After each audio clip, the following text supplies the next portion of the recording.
Good evening. This is Carter Roof reporting to you from Tech Gadgets at Lafayette College. The competition is intensifying between Apple and Google, the two largest competitors for mobile device dollars in the market. The two companies maintain very distinct marketing philosophies, which has led to increased competition in the telecommunications industry. The advanced capabilities of Apple's iPhone and Google's Droid have swept consumers off their feet and given them an enhanced experience with their phones. This rivalry continues to grow with the impending release of newer devices such as Apple's iPad 2 and the Android-powered Motorola Xoom, which begs further analysis of the services that each platform offers and how their opposing corporate strategies affect their marketing potential. Let's begin with the established competition between Apple's iPhone and Google's Droid. These two are today's most popular touchscreen phones that are on sale, and with good reason. Both of these phones give consumers access to the internet, numerous apps, and even offer advanced computing capabilities. For about 3.5 years, the iPhone was offered exclusively on the AT&T service plan, limiting its consumer base. Wising up, Apple recently decided to release the iPhone to Verizon, putting even more pressure on the Droid to perform. The phones work on two very different operating systems. Google's Android platform functions by giving any mobile phone vendor the freedom to use it, while Apple decides which vendors to support and makes them pay up front. These vendors are the companies that develop the apps for the famed App Store and the growing Android market, which are both coveted advertising outlets. Since Apple started using vendors earlier, they had the option to choose which ones were suitable, and as it was the only app market at the time, most agreed to Apple's terms. Android provides vendors with the freedom to choose if they want to use its system, which many have already done to gain business. Let's see what real consumers have to say about these two phones. I like that the keyboard's on the screen. I like that the application's on it, and I like that my music and my phone's in one, so I don't have to have an iPad and a phone. I like that it has the iPod on the same, device, so I can just listen to my music and get calls at the same time. I like the graphics, and I think it's easy to use. And it's kind of like a Mac, and it has the same graphics as a Mac, so that's nice. I chose the Droid for a variety of reasons, but largely the customization, man. Like, when I got a phone, I want it to work for me. I want to be able to customize it, change the layout, have it do all the things I want it to do, not what Steve Jobs thinks, the structured, rigged iPhone should do for me. Not to mention it says Droid whenever you want it to, which I think is pretty sweet. I chose the Droid because my other phone sucks, and it's cool. Android's been why? I think the iPhone, just because it's more popular, and I think it has better apps and it can do more. Why? Probably the iPhone, because I've used it more. I know more people who have it, and I think it's easier to use. I would definitely get the Droid, simply because I hate Apple and all its products. I guess I would choose the Droid because I've heard that it was better than the iPhone, but then again, I also heard that the Droid had less of a battery life.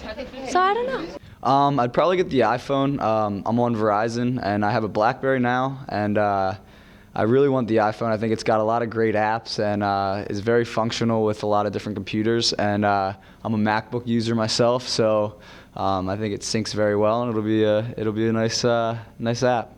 I take the Droid because it's more like a Windows, actually, so it has a lot more of that capability than the iPhone does, so it's a lot more, because it's a lot more like a computer now than a phone, and where the iPhone still is a phone at its heart. Is there anything you dislike about the Droid?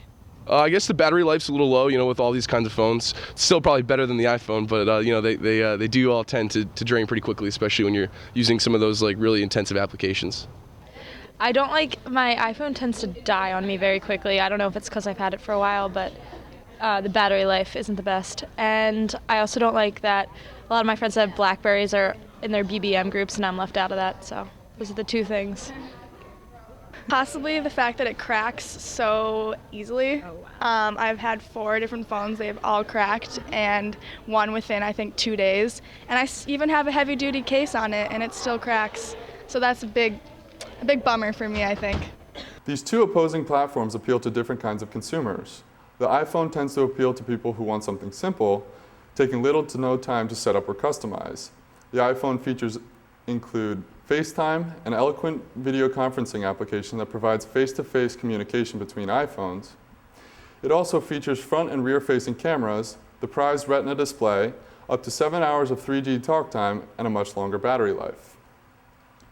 The Android devices are much more customizable for tech-savvy consumers. It features more storage capabilities, both on the phone and in memory cards, which allows the consumer to save more movies, music, and apps. The Droid also supports Flash, which powers many videos and animation on the internet, allowing the consumer to view such clips anywhere and anytime. Lastly, the Android platform features the recently developed swipe technology that allows consumers to type simply by sliding a finger from letter to letter instead of tapping each one. According to Apple, they sold 34.3 million iPhones by the end of the year in 2009. 7.4 million of them were sold in the fourth quarter alone. Apple then sold another 8.7 million phones by the end of the first quarter in the following year. The Droid, on the other hand, officially sold about 1 million phones by the end of the fourth quarter in 2009. Analysts predict that the Droid has sold about 1.5 million phones to date. This demonstrates the iPhone's marketing success. It's interesting to note that the number of Droid apps relative to the number of Droids sold is much greater than the number of iPhone apps to the number of iPhones. While the iPhone has a larger consumer base, companies have put more funds into creating Droid apps since their customers are more likely to download them than the more substantial iPhone user base. Android has 29% of the market, according to an industry researcher, while Apple has a 27% market share.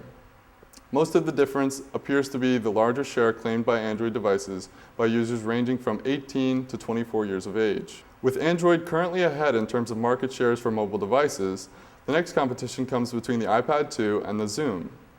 The day after the announcement of the release of Apple's iPad 2, Motorola's stock dropped, indicating that the sales of the Zoom may be severely impacted by the iPad. RBC analyst Mike Abramsky expects tablet growth to be more than tenfold in the next 3 years, reaching 185 million devices sold by 2014, compared to the 17 million sold last year. While Apple has about 90% of the tablet market today, it is speculated that by 2014, Android will surge and control 40% of the market. This is Carter Roof reporting to you live from Tech Gadgets at Lafayette College. You can call me anytime. Stay classy.